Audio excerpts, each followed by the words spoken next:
घरों में, पूजा पाठ में, पाखंडों में, पति पूजा में और हम लोगों का दान तक कर दिया गया। कन्या दान तक किया जाता है कि हम एक वस्तु है, हमें दान कर दिया जाता है। ऐसा अत्याचार शोषण लगातार जारी है और सबसे ज्यादा जो बलात्कार होते हैं वो आस्था के नाम पे, पूजा पाठ के नाम पे, आडंबरों के नाम पे ही होते हैं। ढोल, नारी, गवार और पशु को मारो नहीं तब तक वो सही राह पर नहीं चलते। इनको मारते रहो वो सही रहेंगे। केंद्र बिंदु है, हमें ये समझना होगा हम कितने शक्तिशाली हैं। हमें शक्ति देने की जरूरत नहीं है, हमें सशक्तिकरण हमारा करने की जरूरत नहीं है।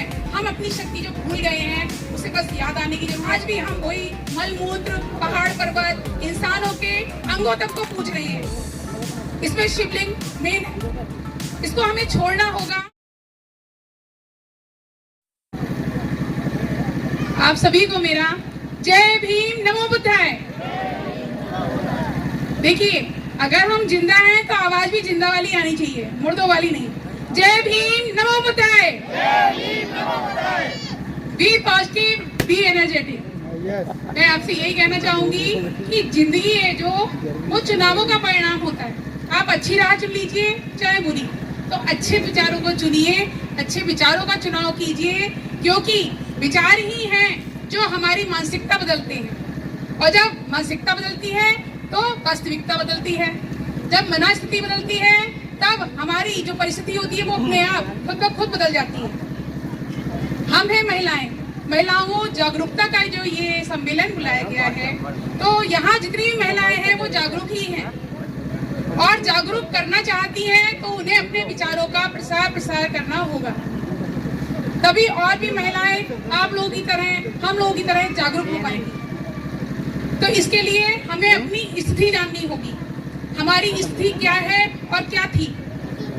हमारी स्थिति थी कि हमें समाज की एक महत्वपूर्ण कड़ी न मानकर एक गुलाम, एक अत्याचार करने के लिए दी गई वस्तु, एक भोग विलास की वस्तु समझा गया, जो हमें नहीं समझना चाहिए था उन्हें, और हमें समझा भी दिया गया कि हम इसी लायक हैं अत्याचार सहने के लिए।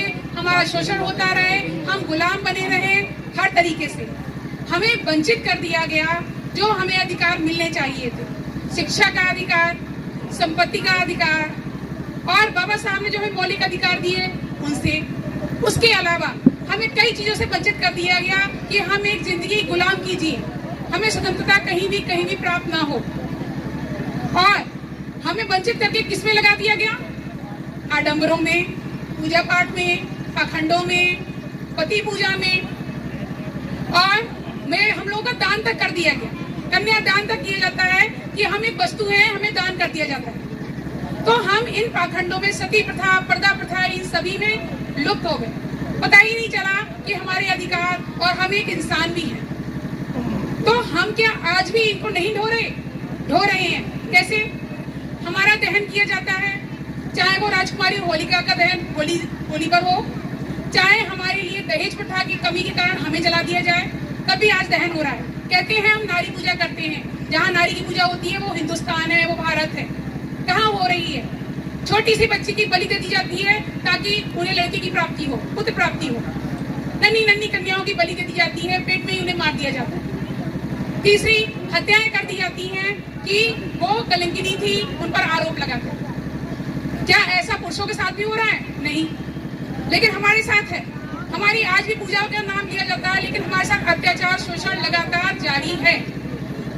और सबसे ज्यादा जो बलात्कार होते हैं वो आस्था के नाम पे, पूजा पाठ के नाम पे, आडंबरों के नाम पे ही होते हैं, जिनमें हम लोग आज भी फंसे हुए हैं। तो हमें इनसे निकलना होगा। हम क्यों इन्हें मानते हैं? क्योंकि वेदों में लिखा है, पुराणों में लिखा है। वेदों में तो ये भी लिखा गया है कि औरत इतनी तुच्छ बुद्धि की होती है, इतनी कम बुद्धि की होती है कि उसे पढ़ाना ही नहीं चाहिए। क्या ये सच है? नहीं, आज हम सब शिक्षित हैं। दूसरी, औरतों से या नारियों से दोस्ती नहीं करनी चाहिए, मैत्री भाव नहीं रखना चाहिए। क्यों? क्योंकि उनके दिल लकड़बग्गों के होते हैं। क्या ऐसा होता है? नहीं। तो बताइए, वेदों में और पुराणों में ही लिखा हुआ है। इसके अलावा लिखा गया है कि जब तक ढोल, नारी, गवार और पशु को मारो नहीं तब तक वो सही राह पर नहीं चलते। इनको मारते रहो वो सही रहेंगे, क्या ना मानते रहेंगे। क्या ये भी सही है? नहीं। तो फिर कन्या कहाँ से कष्टदायी हो गई, कन्या कहाँ से दुखदायी हो गई, ये सब वेदों में लिखा हुआ है।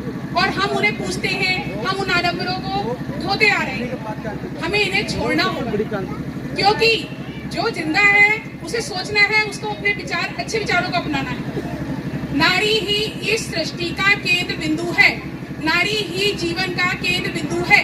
हमें ये समझना होगा हम कितने शक्तिशाली हैं। हमें शक्ति देने की जरूरत नहीं है, हमें सशक्तिकरण हमारा करने की जरूरत नहीं है। हम अपनी शक्ति जो भूल गए हैं उसे बस याद आने की जरूरत है। हमें याद आ गई, उसी दिन हम शक्तिशाली हो जाएंगे। अब हमें आज भी याद नहीं आ रही, क्यों? क्योंकि हम ब्राह्मणी व्यवस्था में फंसे हुए हैं। कैसे? हमसे क्या क्या नहीं पूछवाया गया।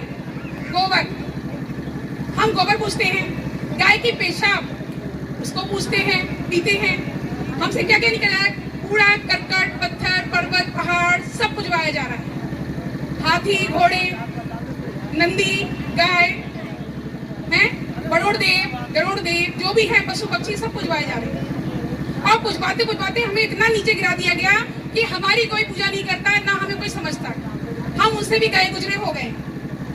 और सबसे अच्छी कृति है इस सृष्टि की मनुष्य, और हम भी मनुष्य हैं। तो हमें क्यों ना वही अधिकार मिले जो एक मनुष्य को, एक मानव को, एक आदमी को मिलते हैं, वो नारी को भी मिलना चाहिए। हम खुद अपने अधिकार, अपने अस्तित्व को पहचानेंगे, तब हमें वो अधिकार मिलेंगे। तो हमें ऐसा करना होगा, क्योंकि कबीर इसीलिए कह के गए, और वो आज भी 2 पंक्तियां लागू होती हैं। कबीरा कहे ये जग अंधा, कबीरा कहे ये जग अंधा, अंधी जैसी गाय बछड़ा था सो मर गया, अंधी जैसी गाय बछड़ा था सो मर गया, झूठी चाम चटाए कबीरा कहे। तो सोचिए, आज भी हम वो झूठी चाम चाट रहे हैं और हम अपने विवेक को, अपने विचारों को नहीं बदल रहे हैं, उनको ढो रहे हैं।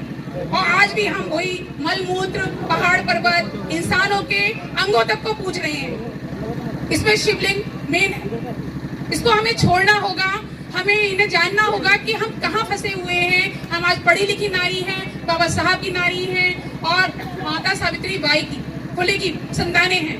हमें ये जानना होगा, और जब हम ये जानेंगे तभी हम आगे बढ़ पाएंगे और माता सावित्री बाई के सपने को और बाबा साहब के सपने को साकार कर पाएंगे। मानव मानव है अपनी करनी से, क्योंकि दीपक दीपक है अपनी रोशनी से। इसी के साथ मैं अपनी वाणी को विराम दूंगी। जय भीम, नमो बुद्धाय। बहुत बहुत साधुवाद माननीय बहन रुचि आजाद जी, आपने बहुत ही अच्छी तरीके से समझाने की कोशिश की। अभी हमारे मुख्य वक्ता और मुख्य अतिथि आपके बीच में बात रखेंगे।